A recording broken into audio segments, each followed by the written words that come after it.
Michigan. I was just talking to the gentleman, Kevin McNamara, and I was asking him how does he feel about the corruption that has been posted on the residents of Wayne County, and what's his take on it, along with the prison that has not been built. Sir, if you could be so kind. No problem. First of all, as far as corruption is concerned, we've had our share of corruption.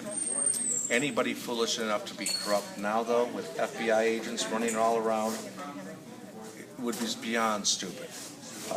I believe that they've got the people out of Wayne County that they needed to get out.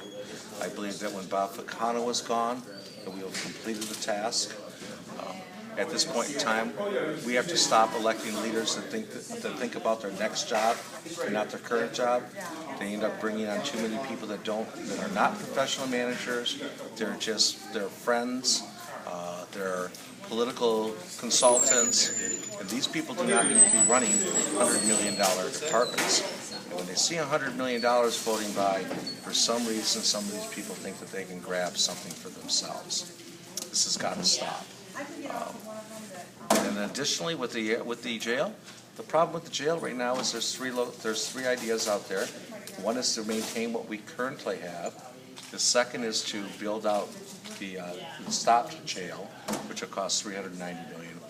And the third idea is to build on Mound Road, which appears to will cost about $400 million, same amount. The only one that's viable right now is the Mound Road facility, because the state of Michigan is going to need to bond it out.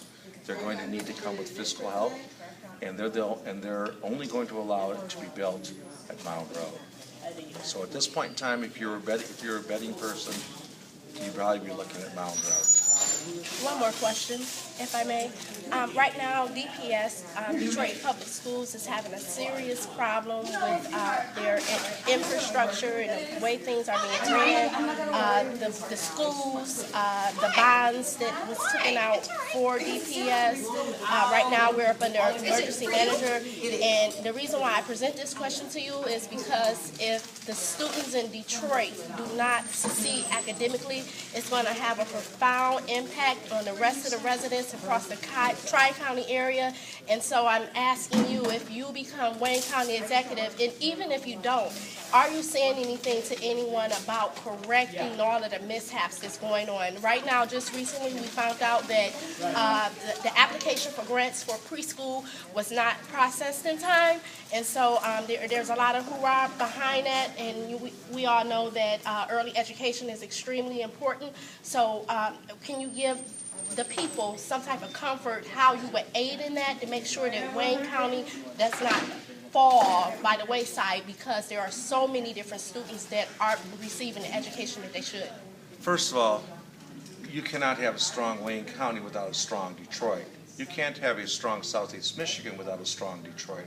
And there's been a circle of poverty in Detroit that needs to be broken. You can't privatize out education. That is a right of all man. You can't privatize out.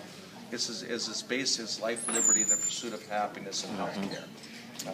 These things are rights, and we need to rebuild public institutions for Detroiters so that their children can have the same opportunity that every other citizen of Michigan has. And although Wayne County has nothing to do with that, it would be every single man, woman, and child in Wayne County needs to make that a priority in their lives, to stand up for that. Absolutely. Absolutely. Okay. Very good. Nice to meet you. The pleasure's mine, sir. Okay. I want to ask one more question. Go right So ahead. juicy, please. Sure. Another problem, probably the most horrendous problem right now that we're facing in Detroit is the water shutoffs. We got a big fight going on with the Department of Water. So can you tell me what your take is on that? Do you think that it should be sold, outsourced, privatized? What do you think? 10 years ago, I joined a charity that raises money to turn people's water on when they can't afford to keep it on, because it was horrible the way that they were treating this. I believe, first of all, privatizing, you never privatize water. There is another thing. Everybody needs water. You need air, they need water. You don't let a corporation control it. You don't have profits controlling things that are needed by people. But when it comes to the shutting off of the shutoffs, People really need to realize that people need a helping hand up sometimes, and they should add to everybody's bill in Michigan $3-4 a month to build a fund for these people. I mean, people need water to live, and people need. This is a charity I think everybody would agree to. I would check a box on my bill to give $3 or $4 or $5 every bill to a charity to help people get their water turned on. And you suggest that every other resident in Wayne County take that same I position? suggest everybody in Wayne County, everybody in Michigan should do that. People need water when they're down and out on their luck. They shouldn't get their water turned off. Water is a necessity in life. I thank you kindly, Mr. McNamara. Have a great evening. Thank you. Thank you. Bye. Yeah. Bye.